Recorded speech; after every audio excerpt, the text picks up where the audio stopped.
Yo, what's going on, everyone? Welcome on into, I almost said Open Ice Hits. No. We are with our leading off with Brodes show. We're talking about some Philadelphia Phillies action. You get swept yesterday. Very disappointing. Swept in a doubleheader. Big news breaks today with Adam Haseley. And just right off the jump here, hopefully he's okay. And hopefully this is something that he can get by. We don't know what it is. I'm not going to sit here and speculate anything. And it's very unfortunate that something has come down to this level with Adam Haseley. So hopefully everything's all right. And yeah, I mean, we'll kind of kick it off there. I know we like to do the batter's box, and that's kind of the segment of the show here is we go through the batter's box. We talk about certain topics, and we will talk about Wheeler versus Peterson. We will talk about the lineup for today as there's some different pieces involved, but it's hard not to start off right from the jump with the news of Adam Haseley. So let's go to the batter's box.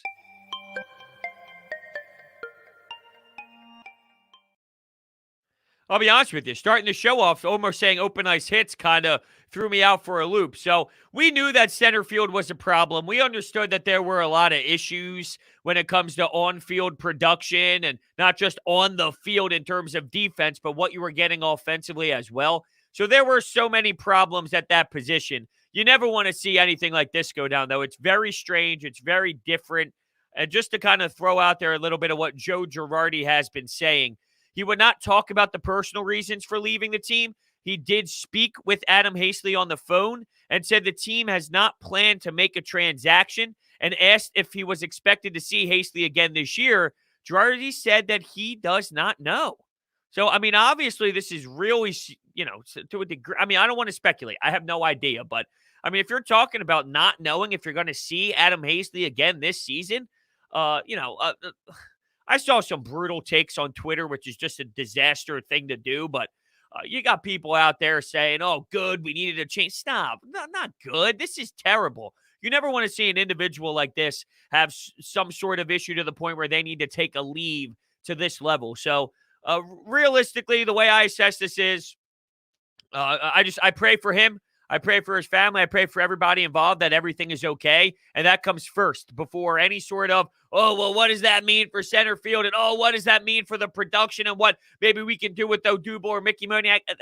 That is so secondary, if not third or fourth on the list after Adam Haseley just getting better and everything working out for him and everything going in the right direction for Adam Haseley because that is really crazy. I mean, that is just, it's crazy. It kind of gives me like chills almost. Like, I don't know. I mean, it's just so bizarre what we were informed today. So hopefully everything is all right for Adam Haseley. So what they end up doing is they call up Mickey Moniak. And I think I kind of alluded to this at the end of my post-game show yesterday.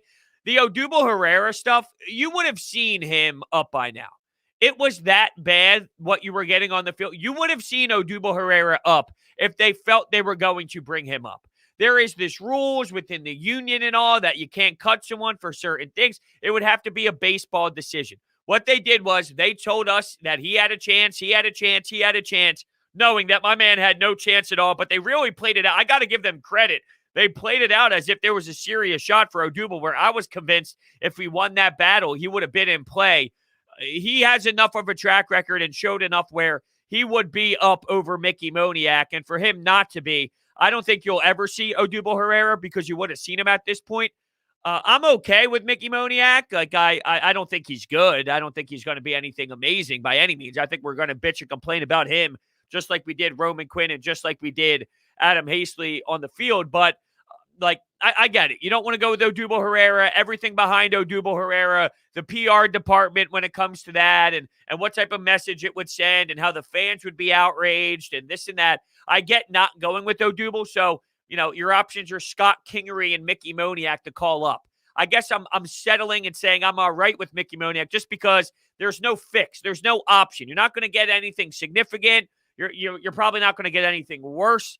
You can't do worse than what you got. So at that point, it's like if it is the same, it's the same. The bar is so low that I'm accepting a Mickey Moniak call-up. I think that's telling you everything you need to know about it. So just to kind of look into the chat a little bit here as we got people discussing. Jesse says Haseley is pretty useless from a baseball standpoint. Roman can at least field and run. No, he can't field. He's a bad fielder as well. But hopefully everything's okay from him outside of the game. Yeah, I agree. It's kind of hard to talk about because you don't want to speculate and you don't really know what's going on. But just to kind of put it in perspective of, Joe Girardi saying, I don't know if we're going to see him again this season. I don't know. I don't know. And just to kind of, I want to look at some of the other quotes that were getting thrown around there. Some other things, Phillies reliever Archie Bradley with the oblique will be out for 3 to 4 weeks per Joe Girardi. So these are more quotes. This was about Mickey Moniak. Will Mickey Moniak get a lot of playing time? Joe Girardi says Mickey Moniak will get a lot of playing time. We're going to give him a shot. Hopefully he gives us a boost. I think I think he's got a bright future. So it looks like they're going to give him the opportunity to go out there and win the job, which is crazy because they didn't seem committed to do that to Haseley or quit. Every time that one of them would play, the next day would be someone else, and they were flip-flopping, and they were going with the platoon that we have seen for so many years at this point at the center field position. Why all of a sudden would Mickey Moniak get that chance? Because he was a first overall pick? Well, Adam Haseley was what, 7th overall? He was up there. So if you're telling me your top 10 pick doesn't get the chance to win the job every day, but Mickey Moniak is going to be deserving of all this time when you sent his ass down to the minors right from the jump when he did have a nice spring training for himself, nothing's really adding up here. And I don't know if I truly believe what Joe Girardi's saying. I've come now to realize that what comes out of his mouth is complete, utter bullshit for the most part. It's lies. It's managerial speak. And not that. Whoa, hold on a second. What? Breaking news. There's a manager in baseball just selling you garbage. No, I mean, I knew that, but I think you're starting to see how he's operating, how it works, what they're telling you. Now that you've seen it for 11 games or so, you kind of just understand the flow of it all. So I don't know if I necessarily even really do believe in it. Scott is garbage as well. If I had to pick, I would pick Mickey. Well, I mean, let's not act as if that means Mickey Moniak is amazing. But yeah, Scott Kingery, he is lost. You can tell in his hips. You can tell in the motion of him swinging. You can see that his hips are literally 8,000 steps ahead of his swing. So when he's swinging, his hands are like fully back in the beginning stages of the swing when he's kind of getting ready to push forward through the zone, yet his body is already facing the outfield with the hip turn. So it's not even making sense at all, and he's completely lost. And I think if he was better with the swing, they probably would have called him up first. So the fact that it's Mickey Moniak is the message of Scott Kingery, nope. Odubel Herrera, nope. No way. Mickey Moniak being the one that gets the nod is essentially everything you need to know about where they are right now and how they feel about certain players in their minor leagues, if you will. You really have to look at Roman's numbers. Your mind would explode. Roman has a what? A .085 average at the moment and never ever walks. Well, he ends up did you see him begging the other day to get hit by a pitch? He was like, it hit me. And maybe the review maybe shown something on the tippy top of the toe, but it was very similar to what happened with Alec Boehm at home plate against the Braves. You didn't see it. You didn't see it enough to say 1,000% that's overturned. 100% you can easily see the fact that this deserves to get overturned. You didn't have that. So if you felt 99.9% sure it tipped off of the top of his cleat and it went back towards the umpire and all, well, that's not enough. But he was begging down the first line, look, it hit me. I mean, he's literally begging to get on base. That's how bad it is out of Roman Quinn. His decision-making in that 5th inning was so egregious, it's hard for me to comprehend that he would even think to try and steal third base with 2 outs with Bryce Harper and Rhys Hoskins up before Bryce Harper, of course, but those 2 up. Come on, dude. Your speed is so good. Like, all we do is talk about your speed. You can't ever get on base. You're abysmal in every single area, but your speed is the only thing that keeps you alive in this league, which is pathetic because it shouldn't, but it does. So knowing that a ball in the outfield you're scoring on, why even take the chance to go to third? The risk reward isn't even there. It doesn't add up whatsoever. It was such a boneheaded decision. It really was. Kingery is money. Lost. Kingery is money lost? What does that mean? Do I think Odubel Herrera should be caught up? If they plan on having him where he is a part of this team, yes. Him not being called up just shows you everything you need to know. Odubel Herrera is not a part of their plan. So baseball, why? If their thought was, if he's good enough to play baseball, we will utilize him. Yes, he deserves to get called up. If their idea behind it is, we are not calling him up, the reason why we gave him a chance in spring training is because technically he didn't make it because of baseball reasons, not domestic violence. Well, then no, he's not going to get caught up. Obviously, baseball-wise, he is a better player than Mickey Moniak. For them not to bring up Odubel Herrera tells you the franchise does not want to have Odubel Herrera playing baseball in this organization anymore. It has nothing to do with the baseball decision. It has everything to do with the PR and the fact that they're not giving him a chance to play because of what he did. Whether that's right or wrong, whether you believe it or you don't believe it, this is the message we are getting sent from the front office and from Dave Dombrowski and from Joe Girardi and from John Middleton. He does not deserve to play again in this city with that uniform on, unless, if that was the case, if he did deserve that chance, he would have been caught up before Mickey Moniak. Money flushed down the toilet. Oh, that's what you were saying about Kingery. Yeah, I mean, that was just a terrible contract. There's no doubt about that. I feel like we should have re-signed Bruce, our bench. Well, the problem is you don't have any righties off the bench. That's the problem here when it comes to the bench. You have Joyce, you have Brad Miller, and, well, Andrew Knapp is switched, but that doesn't really count because, you're talking pure right-handed bat, where that is what you do. That is your motto. That is your identity. Right-handed bat. The other day, you had Andrew Knapp stay at first base to play. You had JT Realmuto come in. I mean, you don't have that right-handed bat coming off the bench. That's the problem. That's something that you need more so than Jay Bruce. I like Jay Bruce, but you can find that. You can have that. I'm not saying that these guys are better than Jay Bruce, but that's like the farthest thing for my issue is a lefty off of the bench. The lefty off of the bench is kind of where I am.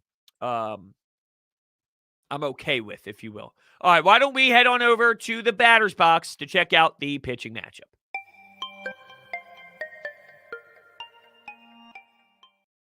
All right, we got Zack Wheeler today going up against, I always want to say Doug Peterson. I feel like I'm always going to say Doug Peterson. Zack Wheeler going up against Doug Peterson. Now, the last time you had Peterson on the bump against this Phillies team, they did some legitimate damage. He went 4 innings, allowed 7 hits, 6 earned runs, walked 2, struck out 5, allowed 2 home runs. So that is what happened the last time David Peterson was on the bump facing off against this Philadelphia Phillies squad. As for Zack Wheeler, he is not coming off of a strong start. His first start, amazing. 7 innings, allowed 1 hit, struck out 10, 0 walks. But his second outing, this was against the Braves. Keep in mind, a very lethal lineup that was starting to get a little bit better and a little bit more comfortable and just seeing more baseballs at the time. 4 2/3, 7 hits, 3 earned runs, 4 walks. So we went from 0 walks to 4 walks. The problem is he was getting hosed. He was getting legitimately squeezed, and he was having a problem finding the strike zone. But a lot of that was because of what was going on behind the dish. I think a lot of that, after the game, I specifically brought up, and it was obvious that he couldn't really command that fastball. Well, one of the reasons why he couldn't command the fastball is because he was getting hosed, and he would try and pin it inside, and it would be a ball, and now you're 1-0 instead of 0-1 when it was a pitch that you could definitely look at as possibly a strike, and it's something that sets the tone for the at-bat and sets the tone all night long. When he wasn't consistently getting that pitch and he wasn't consistently getting what he needed to, well, it was kind of obvious that he had to tool you around a bit and go with some of his other pitches, and that kind of ruined the flow of things. He wasn't able to firmly start that fastball establishment, and from there, his command just got lost, and he had to go in another direction, and it kind of threw him off of his game plan. If he doesn't get hosed behind the plate, are you talking about a different effort out of Zack Wheeler? This game is very big, and it's very big because even though a lot of the comments on Coffee with Brodes this morning was alluding to the fact that they're probably not going to play that noon game tomorrow because it's going to rain. I haven't personally looked at the weather app. This is just based off of what a lot of the people were commenting in the comment section, so take that for what it is. But DeGrom on the mound tomorrow, if whatever happens, I don't know what the weather's going to be. but knowing that DeGrom is up if they were to play, you got to win this game after getting swept in that doubleheader. So I expect a way better version of Zack Wheeler. I probably expect a better version from Peterson as well. Not that I expect anything that you got from Marcus Stroman, but here's the problem. Did you see what Walker did to them? Walker looked like DeGrom. My man was striking out everybody early on. Now, you can use the excuse of the shadows because of where they were playing so early in the day, but no, stop with that. I'm not allowing the fact that, oh, well, they had some problems with shadows. No way in hell is that okay with me, where I'm going to tell you it was a shadow problem. So with Walker destroying them, and with who pitched that second game? Oh, Marcus Stroman. And what happened the first game against Stroman when there was constantly ground balls all over the place. I think there was like 13 ground balls in play throughout this entire first outing of the season for Stroman. Come on, you just got to be better than that. So as much as I want to say, yeah, you can get to Peterson, I said that about Stroman. I said that against Walker. You know, these guys have like 3-4 in that range of 3 and 4 ERAs. That's a beatable starting pitcher. They're just not seeing the baseball. So part of this is you need to find a way to get your offense going, right? Like this lineup has to be able to get going and see pitches. And I thought the broadcast did a good job of bringing this up. It seems like they lack a lot of aggressiveness in some of these counts. When men are in scoring position, when they have runners in scoring position, they seem to kind of like take away from their aggressiveness and they try and sit back. And it's like, dude, what are you waiting for? Swing the bat. That's a pitch that you can drive. What do you think you're going to get? Perfection? If you wait for perfection in baseball, guess what? You're going to have Roman Quinn numbers, 0.085 or whatever the hell it is. So you can't wait for perfection. If you get guys on and you create traffic on the mounds, you got to get your timely hits. You got to find your way. You got to be more aggressive at the dish. Yeah, I agree with you here, Nick. There's no reason at all. Like if you're logically looking at this and you're looking at where Roman Quinn is in his career, there is no way in hell that Roman Quinn should be playing Major League Baseball. I don't want to hear that he's fast. There's nothing you can do at that speed when your batting average is 0.085, and the only way you're getting on base is because you're getting hit by pitches. So you got to be better. You got to be stronger. William here says, well, Nola stinks. That's not true. And this is coming from someone who has been very hard on him for quite some time, and I've had my opinions on him for a little bit of time and all. Like, he's still a good pitcher. All right. He might not be in the best of the best category, but he's still a very good pitcher that puts you in a position to win every time he's on the mound. Did you see the offense yesterday? I didn't like the way his fastball was working. I didn't like his body language, and you could tell that he didn't have it that night. But you can't just say that Aaron Nola stink. Like, no, he doesn't stink. If your expectations of him is to be Justin Verlander and Garrett Cole, well, then that's just false expectations, and that's a you problem more than it is an Aaron Nola problem. You can win a lot of games with Aaron Nola. That's for damn sure. All right, let's go to the batter's box to kind of look at what we have here at the dish in the order.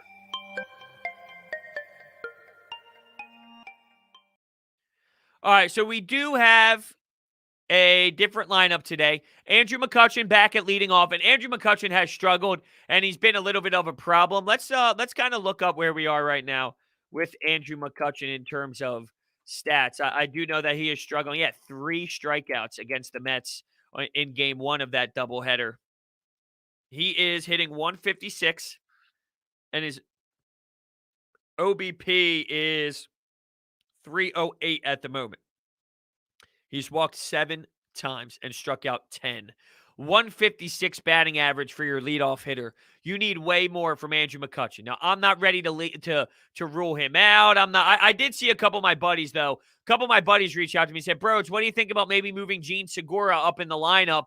Because you know that he's a guy you can hit for average and he can get you a couple hits per game. I used to like him in that 2-hole. The problem is I think Rhys Hoskins is so comfortable in that spot. I'm not willing to start moving Rhys Hoskins around. You have committed to him being in this role, and you have committed to him being that guy that, yeah, I wouldn't mind moving Segura up, but what would you do with McCutchen? And I'm not moving Rhys Hoskins, and from there, there's really no other fit for him. So I just think you keep grinding it out and see what you got out of McCutchen and just say, look, dude, you're a veteran. You've been around the block. You've torn the cover off the ball before. You've been a stud. You're a professional. You are a MLB pro. All right, find your way out of this. Find yourself out of that slump. The problem is with Kutch, I don't see any other spot that he can play.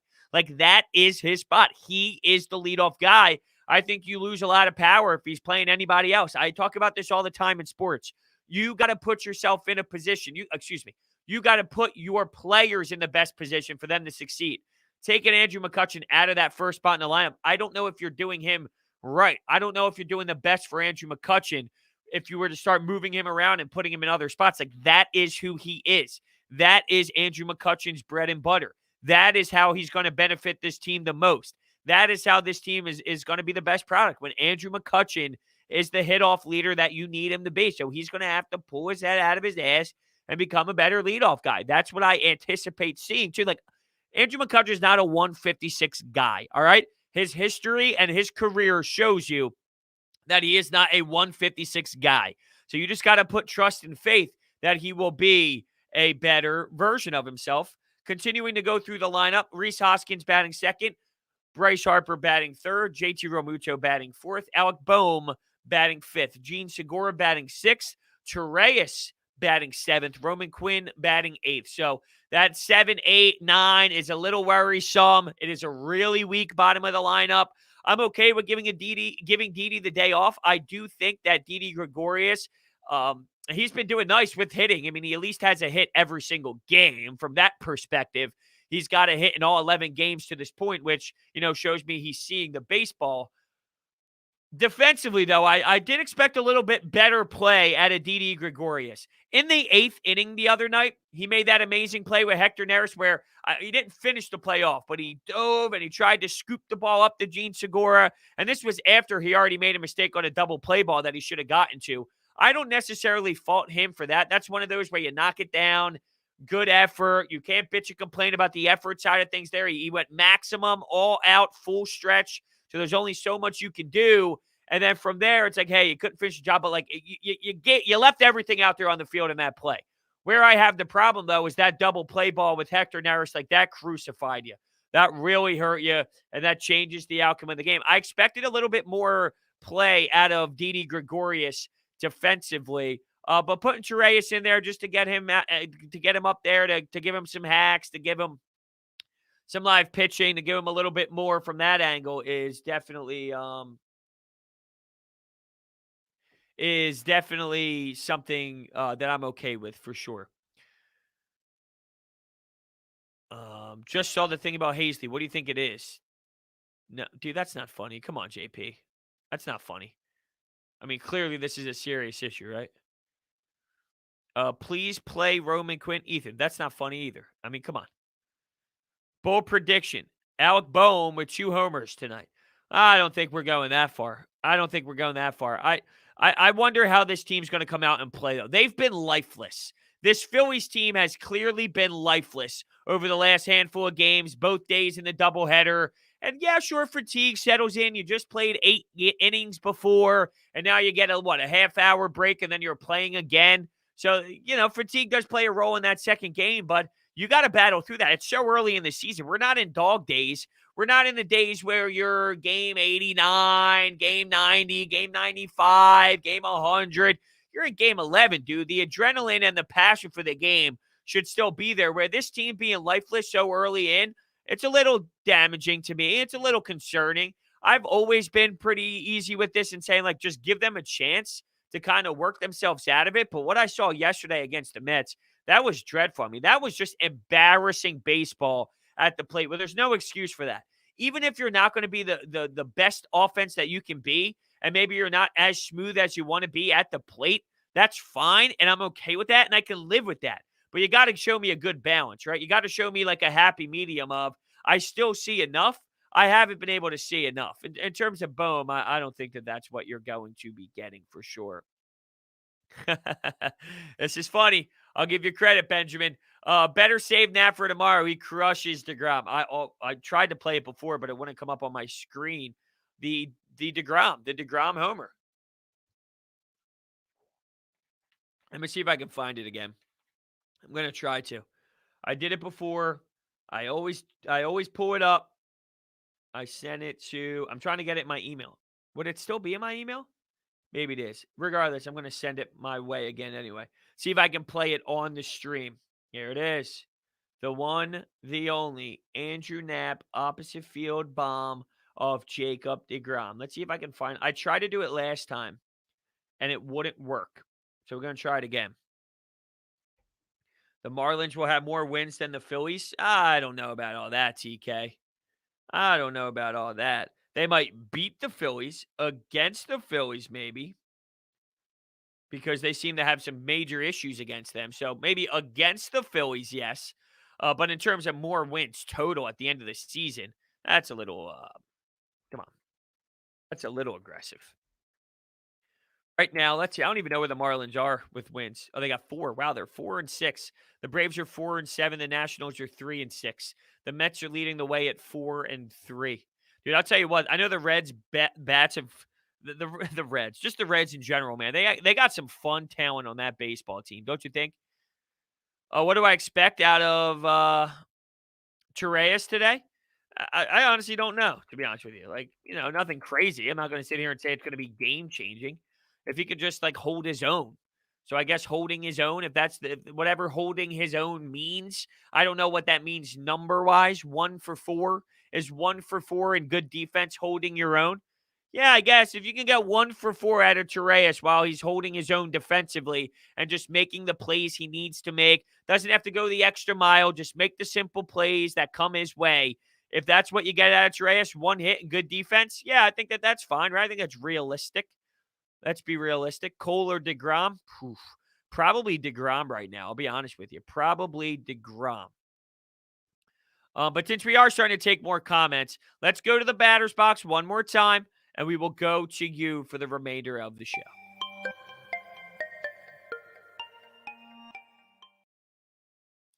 All right, so what was I doing? Oh, yes, I was adding the video. Let's see if I can find it now, because I tried this before and I couldn't find it. Now it's doing it again. There must be something. There must be something with the file that it is. Let's see if I can turn it into another file and see if it works that way. Because I would love to have the deGrom Andrew Knapp bomb on our fingertips. Like, I want to have it whenever I can. Whenever I want access to it, I want it. Was that Rhys Hoskins? I'll be honest with you. I didn't even was that his first walk all year? It was? That was his first walk all year. Wow. I'll be honest with you. I didn't even realize that. I did not even realize that. Yeah, absolutely. I'm surprised. All the guy, I mean, he works counts professionally. I mean, that's because he's raking the ball lately. How about that? Maybe it's because he's actually been raking the ball and doing it well from that angle. But damn, I am surprised to see that. 100%. Yeah, that's surprising. How is it not? All right, now do we have the deGrom? Yeah, I think we got it, fellas. I think we got it. I think we have it. Here we go. No, an error occurred. Please try again. No. No. Please. Please. Please. Please. No. All right, there's clearly something wrong with this file. That is just devastating. That's just devastating. The baseball gods don't want us to have a video of Andrew Knapp hitting a home run at our fingertips. Now, why is that? Why would the baseball gods do that to us? Do you think Kutch is truly on the decline? I mean, from where every year he's going in that direction because that's where he's at in his career, but I don't think he's 156 bad. If you think 156 bad isn't even playable in the MLB. So it's not to the point where Andrew McCutch is an unplayable player all season long. I think he'll be just fine. He just has to dig himself out of this hole. There's no way Andrew McCutcheon, the professional that he is, has just fallen off to this level where 156 is who he is. I think that, like, even after the first series, this team's great. This team can make the playoffs. Can they not make the playoffs? Now, all of a sudden, they lose 2 games in a row in the same day to the Mets, and everybody thinks, this team is screwed. They have to make a change. They have to go make a trade. Dave Dombrowski, this. It's like there's 162 baseball games. Every player will go through an 11-game stretch where they hit 156. Andrew McCutchen is just happening to do that in the beginning of the year. If you're hitting 156 in an 11-game stretch from game 60 to 71, like everyone goes through these stretches. There's 162. I react every day, but I keep it still in perspective of who they are, where they are, how they can compete. Like, it's okay to react each game and still understand that just because something happens in 5 games, it doesn't mean that's who they are. If they go on a 5-game win streak, it doesn't mean that they're a World Series contender. If they go on a 5-game losing streak, it doesn't mean they're the worst team in baseball. Like, it's actually crazy to me how there are some that like cross the line. You can react every day the way that I do, the way that you do. Like, you can do that and still understand, hey, if you thought this team was an 87-win team, you lose double headers. 87-win teams lose double headers. That's a reality of the situation. What are you basing this off of, if I may ask? Like, what have you, like what are you basing this off of? I'm not telling you JT can't do a good job, and I think JT could do a good job all throughout the lineup. But it isn't about who's better at leadoff. It's what do you do after that? Because JT Realmuto can be a great at the 2, 3, 4, 5, 6 hole. Andrew McCutchen can't. So if Andrew McCutchen is a leadoff guy and he's phenomenal at leadoff guy, you can't bat him 2, 3, 4, 5, 6, but you can do that with JT Realmuto. So with that being said, even if in theory JT Realmuto is better in that spot and is better at that job, and you like him at the leadoff spot, what does like McCutchen at 1, JT in the other areas compared to JT at 1, McCutchen in the other areas? It doesn't do it for you. Benjamin says, I'm a diehard Mets fan. Good luck. Should be a good game.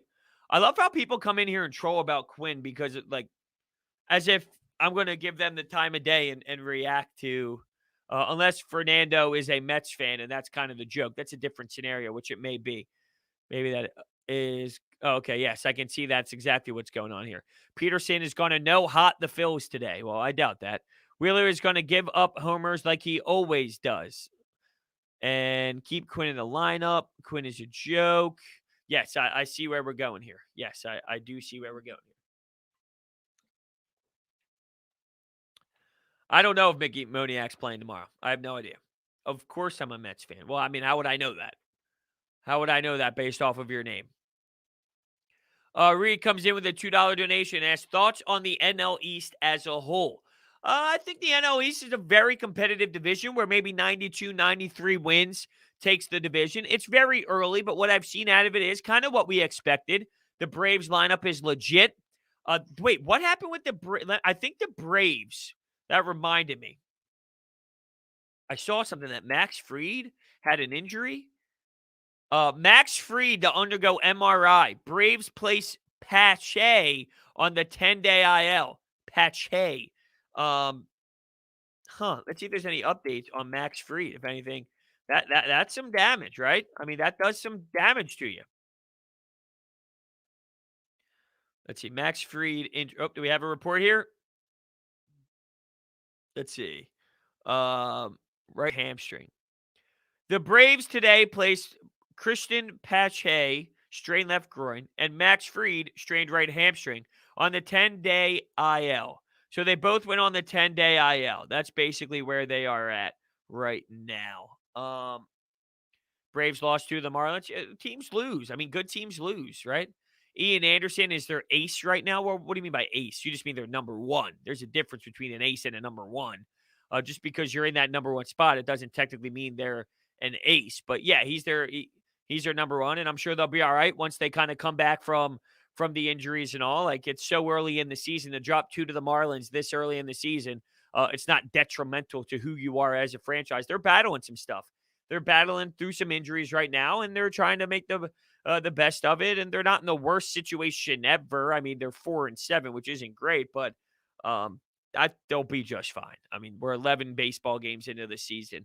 I think that they will be just fine. So getting back to what Reed was saying, how do I look at the NL East? It's kind of what we thought it would be. It would be highly competitive. The Mets lineup is solid. The Phillies lineup on paper is solid. They just haven't been able to really prove it yet, other than the one game on Sunday Night Baseball where you had everybody going yard. Didi went yard, Bryce went yard, Reese went yard, Freeman went yard, Acuna went. Did Acuna go yard that game? Yeah, he did. I think he tied it up. Ozzy Albies, did he go yard that game? I think he did. I think everyone was just going yard that game. I got a huge itch on my foot, so this has to be done. Oh my God, what is going on here? This is a gnarly, gnarly itch. Oh, what? Why? What? Out of nowhere. What is going on? I'm just tearing apart my skin right now, going nuts. Ah, oh, ah, oh. What was that? Why is that happening? Woo. I'm still going. It's like in between my two toes. The hell? I've never felt anything like this in my life. Whew. God damn. What the hell was that? Holy hell. Holy hell. Woo. Itchy foot means you're about to get pissed? I hope not. Who hits a homer today? Every time someone asks me this, I'm wrong.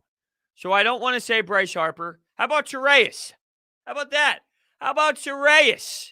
Thank you so much, Reed, by the way, for the $2 donation. I really appreciate it. Wheeler. Well, it's possible. DeGrom or Crow. Athlete's foot, Brodes? No, I don't think I have athlete's foot. That was very random and very odd. I normally don't have foot itching problems, so I thought it was very, very random. Haha, Jimmy. Said this on the Anytime Hotline call last night, Brodes. No Haseley means Bryce to center field, Kutch to right field, Reese to left field with the cracking up emojis. No, that experience was so bad. Watching Rhys Hoskins try and track a ball in left field, he's a horrendous first baseman. He can't even scoop the baseball or make a simple play. Like, he can't even actually just get a ground ball. Bobbles it, has to underhand it to Nola. Nola's hustling to get there. Like, he's bad at first base. Yeah, we actually put him out there in left field and said, hey, go catch fly balls. He's a disaster. He is your typical DH. And fortunately for Phillies fans, it seems like the DH is going to be in play here for the National League at some point. And when it does, goodbye, Rhys Hoskins. Maybe you can get that lifestyle of Alec Bohm over to first base, and then you can kind of maneuver what you're going to do on that side of the field. But we can worry about that later on. No, Lindor is not over. This is where people have problems with analyzing sports. 11 games into a season, a player like Francisco Lindor, who has had insane success in this league, is now all of a sudden overrated. Now, I'm not saying you're specifically saying that. The fact that you bring up that question is everything wrong with sports fans. Like, have you seen him play? Have you watched what he's done? Have you seen Francisco Lindor in Cleveland? Damn, that year, man, when he was 24 years old with his at-bat, it was ridiculous. He scored 129 runs, all right? 277, 284, 273, 301. I mean, he's a career 285 hitter, all right? He provides a ton for you on the bases. He's an unbelievable player. He's a franchise guy. No, he's not overrated. It's 11 baseball games. I think people just overreact so much. He had a tougher 2020. He still had a lot of plate appearances. He batted 258. So 258, he had a 60-game season. I mean, I think the COVID year, if you have a bad year during COVID year, there is a little bit of some wonkiness going on with that season. 60 games, no fans, back and forth between the union and the owners, knowing that he probably wasn't going to be in Cleveland anymore. There was turmoil involved with the franchise and him. Now he gets out of there. Now there's expectations tied to him. But back in 2019, he hit 284, was an all-star, had 101 runs, 170 hits, 40 doubles, 75 RBIs, 22 stolen bases. I would say that that's a nice day at the office. Okay, I would say that's some nice statistics. Francisco Lindor is not overrated. Lindor is better than every player the Phillies have? Yeah, probably. Yeah. Yes, he is. I was going to say, could JT be in the argument? I would say no. I'm not saying JT's far off. Like JT, if you're ranking the better players and like out of all the guys, like JT's up there, obviously. But yeah, I would agree with you. Like Lindor is, yeah. I mean, no, he's not overrated because he's having a tough 11 games. What's he even hitting right now?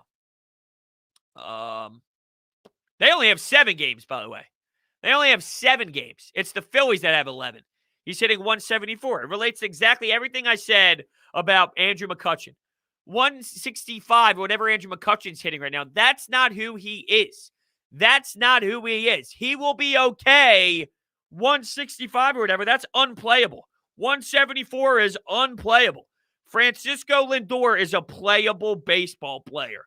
All right, I guarantee it. He'll be just fine. Who's the best players on the Phillies? The best player on the Phillies is Bryce Harper. The best player on the Phillies is Bryce Harper. And it's not even close. It's not even close. What's the biggest deal tonight? Phillies beating the Mets or Sixers beating the Nets? The Nets with nobody isn't really anything significant at all. The Nets aren't playing anybody. So with the Nets not playing anyone, it doesn't really matter what happens with them. Kutch is getting older. You're right. But he's not one. Like, this is where I can't believe I actually have to talk people out of this. 165. Do you know how bad 165 is in Major League Baseball? If Andrew McCutchen was this, he wouldn't be in the league. Like, wouldn't even be in the league. Francisco Lindor wouldn't be in the league if they were 165 to 174 hitters. That's not who they are. One team played 7 games. The other team played 11 games. Andrew McCutchen is getting older. 165 is like not playable. Not playable. We'll put it in perspective. I'm a perspective guy here. All right. Last year, you could say, like, yeah, Andrew McCutchen's fallen off a bit. He's not the same player that he used to be. He was hitting 250. He's hitting 156. Last year, he had to fall off, and he's 250.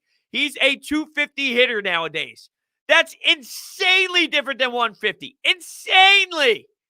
He's a 250 hitter in where he is today in his career. He's not 150. All right. I guarantee it. He's not 150. Fernando, like, no one's ever even said that Jacob deGrom and Aaron Nola are in the same category. All right. I'm all for it, but Phillies beating the Mets. Yeah, I agree. That would be the bigger one for sure. But all right, it's 6:45 here, everyone. So this is kind of when we normally shut down the leading off with Brodes stream. About 45 minutes or so, we kind of like to kind of kick back, relax, and talk and kind of discuss some things. So I want to thank everybody for hanging out as we preview this Phillies game and enjoy the action tonight between the Mets and Phillies and the Nets and Sixers. I want to thank everyone for tuning in and see you guys later on.